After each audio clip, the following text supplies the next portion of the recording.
देखो भाई, raw data बोलूं या फिर अनग्रुप डेटा बोलूं, तो इसका मतलब क्या है कि आपको जैसे डेटा मिला है सामने से, आपने उसको वैसे ही प्रेजेंट कर दिया, वही आपका फाइनल काम हो गया।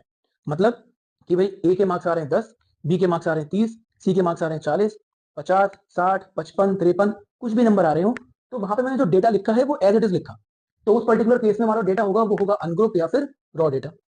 और अगर उसी डेटा को मैं अरेंज कर दूं इन आइदर असेंडिंग ऑर्डर और डिसेंडिंग ऑर्डर, अगर मैं उसको असेंडिंग ऑर्डर या फिर डिसेंडिंग ऑर्डर में अरेंज कर देता हूं, तो अब वही रॉ डेटा किसमें कन्वर्ट हो जाएगा सर, वो हमारा कन्वर्ट हो जाएगा एरे के अंदर। और तीसरा हमारे पास टाइप आता है जो है ग्रुप डेटा। जैसे कि नाम ही सजेस्ट कर रहा है कि आपने उस डेटा की ग्रुपिंग कर दी। आपने कहा जैसे सर मेरे पास, मैं एग्जांपल लेके चलता हूँ कि 100 बच्चे हैं, उन 100 बच्चों में हर किसी का वेट आ रहा है अलग अलग, किसी का वेट आ रहा है 99, किसी का वेट आ रहा है 45, किसी का वेट आ रहा है 85। तो आपने कहा यार 100 बच्चों का अगर मैं अलग से ऐसे टेबल बनाऊंगा, ठीक है, तो मेरे को बड़ी दिक्कत हो जाएगी।